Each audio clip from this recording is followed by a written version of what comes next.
देश दुनिया की नजर इस समय महाकुंभ पर टिकी हुई है। प्रधानमंत्री नरेंद्र मोदी का भी कार्यक्रम यहां पर 13 दिसंबर को प्रस्तावित है। श्रृंगवेरपुर धाम में भगवान राम और निषाद राज की प्रतिमा का पीएम मोदी अनावरण करेंगे। इसके बाद आधुनिक सुविधाओं वाले निषाद राज क्रूज पर सवार होकर अरैल से संगम तक आएंगे। इसके लिए निषाद राज क्रूज वाराणसी से प्रयागराज पहुंचा है। वहीं आज लखनऊ में सीएम योगी ने श्रद्धालुओं की सुविधा को लेकर कई मंत्रियों और प्रशासनिक अधिकारियों के साथ समीक्षा बैठक की एक रिपोर्ट हम आपको दिखाते हैं।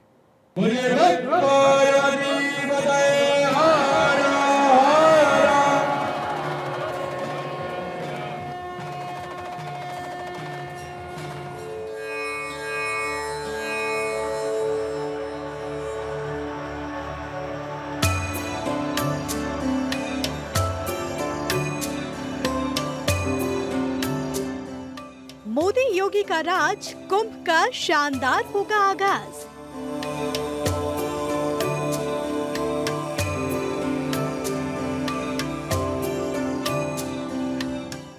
प्रयागराज में महाकुंभ 2025 की तैयारियां तेज।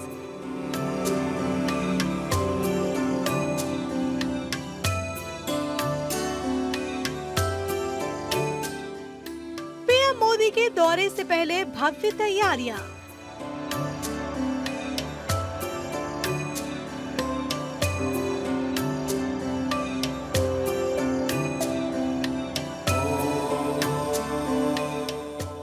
महाकुंभ में दिखेगी निषाद राज क्रूज की झलक।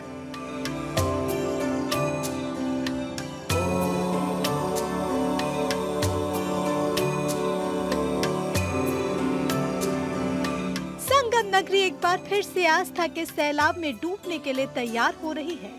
संगम का किनारा होगा, डुबकी लगा रहे भक्तों का जन सैलाब होगा, साधु और संतों का डेरा लगेगा।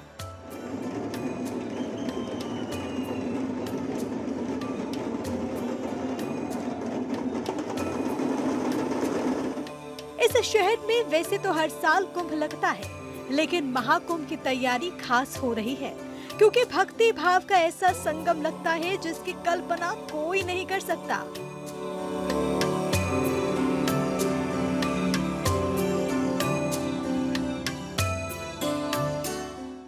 ये नजारा अपने आप में अद्भुत होगा। संगम के किनारे लोगों का जमावड़ा होगा, जिसको देखते हुए यूपी की योगी सरकार महाकुंभ की तैयारी कर रही है। सरकार ने इस बार महाकुंभ को लेकर श्रद्धालु की सुरक्षा के मद्देनजर भी खास प्लान बनाया, क्योंकि करोड़ों श्रद्धालु गंगा के किनारे लगने वाले संगम में जुटेंगे।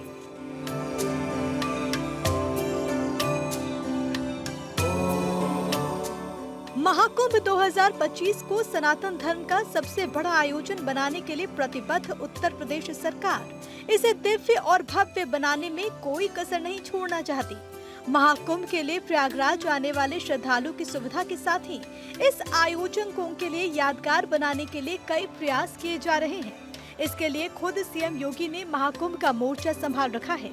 आज सीएम योगी ने लखनऊ में महाकुंभ की तैयारियों को लेकर अपने मंत्रियों और अधिकारियों के साथ एक बैठक की, जिसमें सुरक्षा, यातायात, स्वास्थ्य सेवाओं, जलापूर्ति, सफाई और अन्य जरूरी इंतजामों का विशेष ध्यान रखने की बात कही गई है। मुख्यमंत्री योगी आदित्यनाथ ने इस बैठक में महाकुंभ के लिए कई विभागों की तैयारियों की समीक्षा की। इसके साथ ही किसी भी तरह की समस्या से बचने के लिए सभी संबंधित विभागों को जरूरी दिशा निर्देश भी दिए। आपको बता दें कि प्रयागराज में आयोजित होने वाले महाकुंभ को लेकर राज्य सरकार की तरफ से खास तैयारियां हैं, ताकि श्रद्धालुओं को किसी भी प्रकार की कठिनाई का सामना न करना पड़े। सीएम योगी की इस बैठक में सीएम योगी के अलावा प्रदेश के विभिन्न मंत्री और प्रशासनिक अधिकारी मौजूद रहे। 12 वर्षों में एक बार लगने वाला प्रयागराज में महाकुंभ की तैयारियां सरकार की तरफ से जोरों शोरों से की जा रही हैं। 13 जनवरी से महाकुंभ की शुरुआत होगी और 26 फरवरी को महाकुंभ का समापन होगा। करीब 1 महीने तक महाकुंभ का आयोजन प्रयागराज में होगा, जिसको लेकर उत्तर प्रदेश सरकार लगातार तैयारियों पर जोर दे रही है। आप देख सकते हैं कि पौष पूर्णिमा 13 जनवरी 2025 को जो महाकुंभ की शुरुआत है वो हो जाएगी और 14 जनवरी 2025 को मकर संक्रांति के दिन स्नान होगा। उसके अलावा मौनी अमावस्या 29 जनवरी 2025 को भी एक बड़ा जो है स्नान का पर्व मनाया जाएगा। बसंत पंचमी की अगर हम बात करें तो 3 फरवरी 2025 को भी बड़े पैमाने पर जो श्रद्धालु हैं वो प्रयागराज में उपस्थित होंगे। उसके अलावा अगर हम उत्तर प्रदेश सरकार की तैयारियों की बात करें तो सरकार लगातार ये प्रयास कर रही है कि देश विदेश से आने वाले जो श्रद्धालु हैं उनको प्रयागराज में एक बेहतर वातावरण मुहैया कराया जाए। जो सनातन संस्कृति का प्रतीक महाकुंभ है उसमें आने वाले श्रद्धालुओं को कहीं से कोई समस्या का सामना न करना पड़े, उसको लेकर भी सरकार लगातार काम कर रही है। परिवहन विभाग की तरफ से बड़े पैमाने पर बसों का इंतजाम किया जा रहा है। रेल विभाग की तरफ से भी अतिरिक्त रेलें चलाई जाएंगी। कहीं ना कहीं ये कहा जा सकता है कि उत्तर प्रदेश के लिए और उत्तर प्रदेश के साथ देश के लिए भी ये बड़ा गौरव का अवसर होगा जब देश भर के श्रद्धालुओं के साथ साथ जो साधु संत हैं वो प्रयागराज की पावन धरती पर मौजूद होंगे। तो वहाँ पर जो तस्वीरें होंगी, वहाँ का जो माहौल होगा वो अपने आप में अलौकिक होगा। कहा जाता है कि हिंदुस्तान सनातनी परंपरा का देश है, ऐसे में विदेश से भी जो तमाम श्रद्धालु जो है प्रयागराज में कुंभ में शामिल होने आते हैं उनको भी हिंदुस्तान को नज़दीक से जानने का, हिंदुस्तान की संस्कृति को नज़दीक से जानने का बेहतर और अच्छा मौका उत्तर प्रदेश सरकार देने जा रही है। यूपी की योगी आदित्यनाथ सरकार देश विदेश से आने वाले श्रद्धालुओं को महाकुंभ की नव्यता और भव्यता का दिव्य एहसास कराना चाहती है। सीएम योगी आदित्यनाथ के निर्देश पर इस बार का महाकुंभ अभी तक के सभी कुंभ से ज्यादा अलौकिक होने जा रहा है। पहली बार संगम क्षेत्र में निषाद राज की उपस्थिति इसका उदाहरण है, जो प्रधानमंत्री नरेंद्र मोदी के आगमन से पहले वाराणसी से प्रयागराज पहुंच चुका है। निषाद राज क्रूज की सुविधाओं के बारे में भी आपको बताते हैं। अत्याधुनिक क्रूज प्रदूषण रहित और वातानुकूलित है। बिजली के चलने वाले राज क्रूज से प्रदूषण नहीं होगा। 100 से अधिक लोग एक साथ सुरक्षित यात्रा कर सकते हैं। क्रूज में श्रद्धालु के खाने पीने का भी शानदार इंतजाम। क्रूज में लगे एलईडी श्रद्धालु के लिए विशेष आकर्षण का केंद्र बनेगी। महाकुंभ में साक्षी बनने जा रहा अत्याधुनिक क्रूज संगम में सफर करने वाले श्रद्धालुओं के लिए भी ऐतिहासिक होगा। इस क्रूज के जरिए संगम के ऐतिहासिक मंदिरों, धार्मिक स्थलों के साथ ही साथ अखाड़े समेत तमाम विशेषताओं को देख सकेंगे। देश विदेश से आने वाले पर्यटकों के लिए ये क्रूज विशेष तौर पर रोमांचकारी साबित होगा।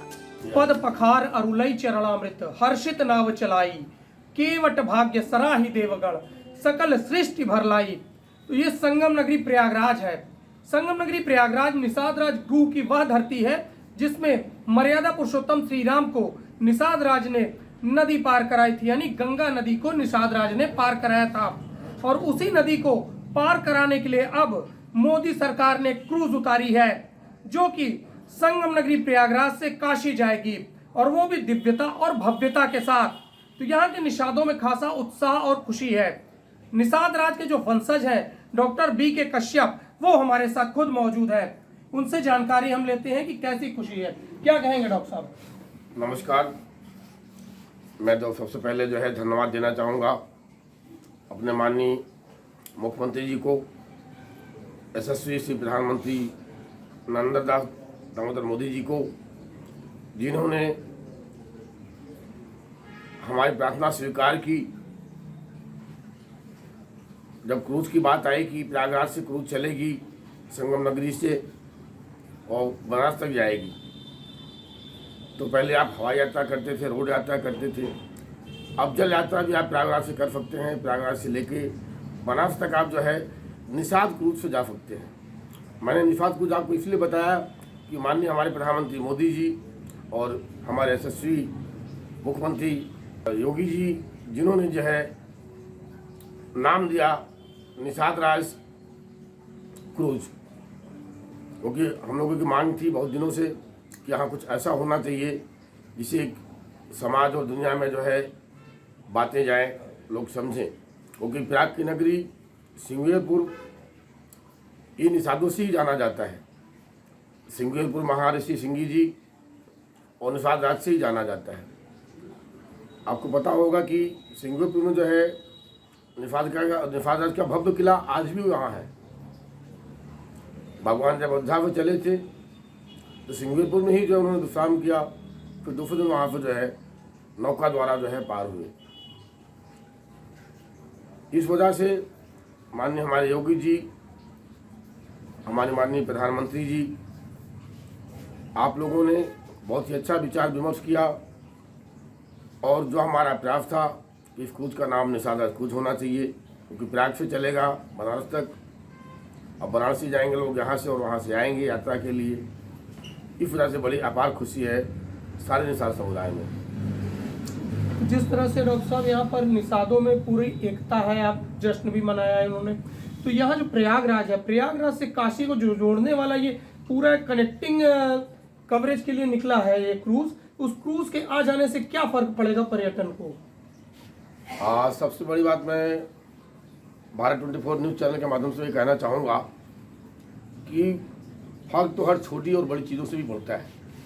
बहुत छोटी छोटी चीज़ों से भी फर्क पड़ता है, बड़ी चीज़ों से फर्क पड़ता है। जैसे हम हवाई यात्रा करते हैं तो बनारस के लिए हमारा हवाई यात्रा नहीं है इलाहाबाद से, रोड यात्रा हम कर सकते हैं, रोड हमेशा कंजेस्टेड रहता है। लेकिन अभी जो क्रूज चला हुआ है तो ये चलेगा आपको जो है गंगा जी से लेकर जो है सरस्वती संगम से लेके गंगा जी होते हुए सीधे से आपको जाएगा वाराणसी तक। तो जब काशी विश्वनाथ पहुंचेगा इस रोड पर आपको कभी कोई भीड़ नहीं मिलेगी। आज इकलौता क्रूज ऐसा है जो चलेगा ये। तो सबसे बड़ी बात तो ये पर्यटकों का सुविधा ही हो जाएगी। वो पानी यात्रा जल यात्रा जो है संचालन करेंगे, जल यात्रा की रोड से जाएंगे और भी आनंद होगा, उनको आनंद की अनुभूति होगी कि हमने हवाई यात्रा किया, रोड यात्रा किया, जल यात्रा हम नहीं कर पाए क्योंकि प्रयाग में ऐसी कोई सुविधाएं नहीं है या ऐसा कोई समुद्र नहीं है या इतनी बड़ी नदियां नहीं हैं जिससे हम जल यात्रा कर सकते। समय पर जो है हमारी जमुना नदी और गंगा नदी भी जो है जल स्तर कम होता रहता है, इसलिए अभी जल स्तर ठीक ठाक है। इस वजह से क्रूज चलाया जा रहा है और उम्मीद है कि माननीय योगी जी से और मोदी से हमें विनम्र प्रार्थना है कि ऐसे जल स्तर बना रहेगा तो ये क्रूज हमेशा के लिए चलता रहेगा। तो पर्यटन को एक नई दिशा, एक नई दृष्टि देने के लिए एडवेंचरस ये क्रूज शुरू किया जा रहा है जो कि प्रधानमंत्री नरेंद्र मोदी 13 तारीख को शुरू करेंगे।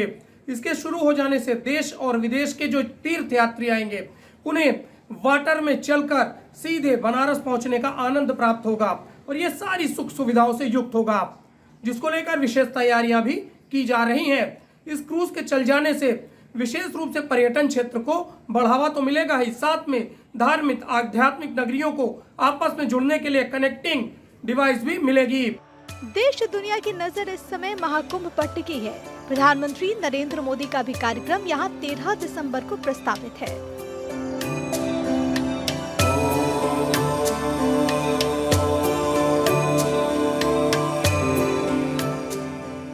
पीएम मोदी श्रृंगवेरपुर धाम में प्रतिमा का अनावरण करेंगे।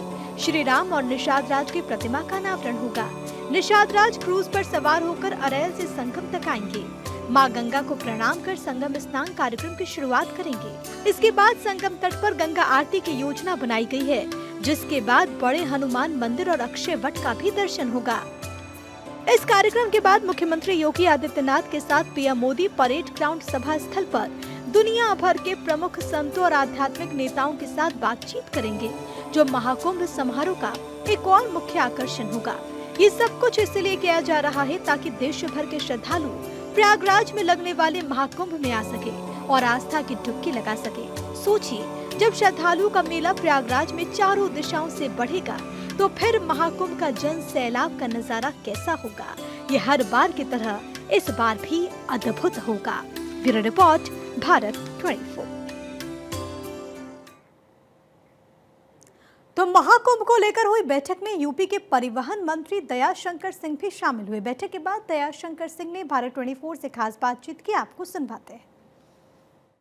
सर, बैठक खत्म हुई है, परिवहन विभाग की जिम्मेदारी आपके पास है, क्या निर्णय है? महाकुंभ की तैयारियों के लिए लोगों के आवागमन की व्यवस्था रहे और सभी मंत्रियों की कहीं न कहीं उसमें भूमिकाएं रहे, क्योंकि ये बहुत विश्वव्यापी महाकुंभ है। इसमें बहुत बेहतर लोगों को एक सुविधा मिले, लोग अच्छे यहाँ से मन से जाएं और उनकी अच्छी व्यवस्था रहे, इसके लिए तैयारियों को लेकर के बैठे। धन्यवाद सर। परिवहन मंत्री जी हमारे साथ बातचीत कर रहे थे। इनका कहना है कि महाकुंभ की तैयारियों को लेकर ये बड़ी और अहम बैठक बुलाई गई थी, जिसमें परिवहन विभाग की जिम्मेदारियां तय की गई हैं कि किस तरीके से परिवहन विभाग जो देश विदेश से श्रद्धालु प्रयागराज लाखों की तादाद में पहुंचेंगे, उनको कोई किसी भी प्रकार की समस्या ना हो, इसको लेकर बैठक में विशेष तौर पर चर्चा की गई है। वीडियो जर्नलिस्ट रोशन यादव के साथ नीलेश चौहान, भारत 24, लखनऊ।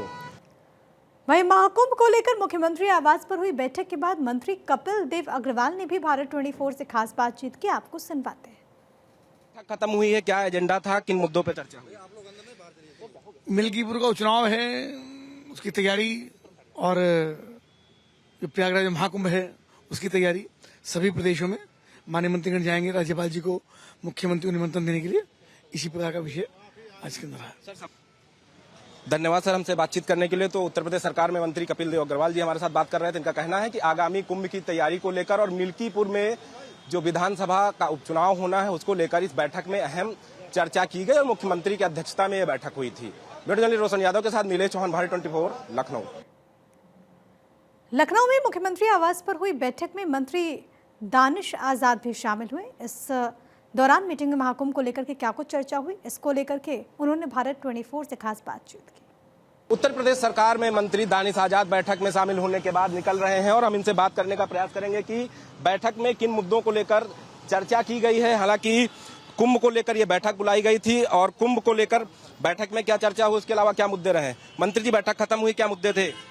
प्रदेश का विकास, प्रदेश के चौमुखी विकास को सुनिश्चित करना जो योगी सरकार का एजेंडा है, निश्चित तौर पे हम उस एजेंडे पे ईमानदारी से धरातल पे काम कर रहे हैं। महाकुंभ को लेकर भी चर्चा हुई। महाकुंभ एक बड़ा आयोजन उत्तर प्रदेश में होने वाला है। आने वाले दिनों में महाकुंभ के लिए जो भी आवश्यक कदम होगी हमारी योगी सरकार जरूर उठाएगी। तो ये उत्तर प्रदेश सरकार में मंत्री दानिश आजाद थे, जिनका साफ तौर पे कहना है कि उत्तर प्रदेश के विकास को लेकर बैठक में चर्चा की गई है। वीडियो जर्नलिस्ट रोशन यादव के साथ नीलेश चौहान, भारत 24, लखनऊ।